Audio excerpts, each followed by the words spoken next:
মই নিজেই ইয়াৰ উত্তৰ এতিয়াই দিব নোৱাৰো, সময় লাগিব। বহুতখিনি ফেক্টৰ আছে, একেষাৰে ক'ব পৰা নিশ্চিতভাৱে নহয়। উজনিৰ ইমান ব্যৱধান কি কাৰণে হ'ল সেইটো নাজানো, সেইটোৱে কৈছো। ইমান জলদিতো ক'ব নোৱাৰি। দুদিনমান জালুক খাই লওঁ, বিষ আছে। কষ্ট কৰিছো তো, সেইকাৰণে অখিল গগৈ কোৱা নিচিনাকে থিয় হৈ কৰা নাই।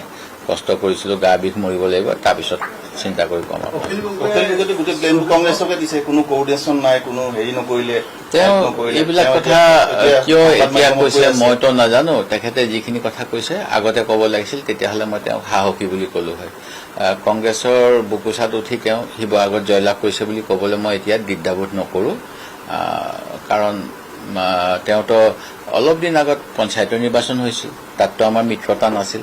তেখেতৰ দলেতো প্ৰাৰ্থী দিছিল, সেইখিনি কিমান জয়লাভ কৰিলে। তেওঁ যে কৈ আছে অকল তেওঁৱে কষ্ট কৰাৰ কাৰণে তেওঁ বেছ আছে, তেওঁতো সেইটো দেখা নাই। আৰু তেখেতে ইলেকশ্যনৰ আগত কি কৈছিল আপোনালোকে নিজৰ বজাবচোন, যে মই যদি চিট দিম বুলি নকওঁ, মই যদি এৰি বুলি নকওঁ, মোক কোনে পইচা দিব, কি কৰিম, এইবিলাক কথাটো তেওঁ নিজেই সামৰাওকাৰী আছিল আপোনালোকৰ আগত। মই সেইবিলাক একো কথা ক'বলৈ নাযাওঁ, মই কোনো বিতৰ্কিত মন্তব্য দিবলৈ নাযাওঁ। খালি মুখ্যমন্ত্ৰীয়ে কৈ থাকে যে অখিল গগৈয়ে মুখ্যমন্ত্ৰীৰ কথামতে বিধানসভাত কথা কয়, কি যে শিকাই দিয়ে, কথাখিনি সঁচা নেকি? আমিতো ক'ব নোৱাৰো, কিন্তু বিধানসভাত আমি মানে অন্য বক্তৃতা দি থাকোঁতে যিটো নিয়ম আমি ৰুল বুক মতে যাব লাগে, কাকো ডিষ্টাৰ্ব দিব নাপায়। মই কথা কৈ থাকোঁতে মোক বিৰোধী দলৰ সকলে বাৰু শুনিছিলে, মোৰ বিৰোধী মানে বিজেপি শাসক, কিন্তু আমাৰ নিজৰ অৰ্থাৎ বিৰোধী দলৰ সদস্যসকলে মোক বহুত সময়ত বাধা দিছিল, বিভিন্ন প্ৰসংগ বেলেগলৈ লৈ যায়। এই কথাবিলাক আপোনালোকে চাব পাৰিব। আৰু সদনত প্ৰকৃততে অকল কাম কাজখিনি বন্ধ কৰি দিয়াটোৱে প্ৰকৃত লক্ষ্য হোৱা অনুচিত।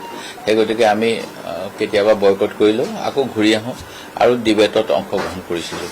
কিন্তু কিছুমান দলক আপোনালোকে দেখিব ৰাতিপুৱা আধা ঘণ্টাৰ কাৰণে আহি আৰু দিনটোৰ কাৰণে কেনেকৈ খেদা খাই পেলাই TRP ল'ব পাৰোঁ, আপোনালোকৰ ওচৰতে বেছিকৈ গৈ থকা দেখিছোঁ। মই নাজানো, আপোনালোকে চাব, এইবিলাক আপোনালোকৰ চব ৰেকৰ্ড থাকিব। আপোনালোকে, মই কাৰো নাম নলওঁ, সেইবিলাক আপোনালোকে নিজে চাই লওক। বিৰোধী হ'লোঁ বুলিয়েই মানে খুব গৰম কথা ক'ব লাগিব, জঁপিয়াই থাকিব লাগিব আসনৰ পৰা সকলো সময়তে, এইবিলাক মই উচিত বুলি নাভাবোঁ। সেই গতিকে আমাৰ দলটোক মই তেনেকেই নেতৃত্ব দিব বিচৰা নাছিলোঁ আৰু দিয়াও নাছিলোঁ।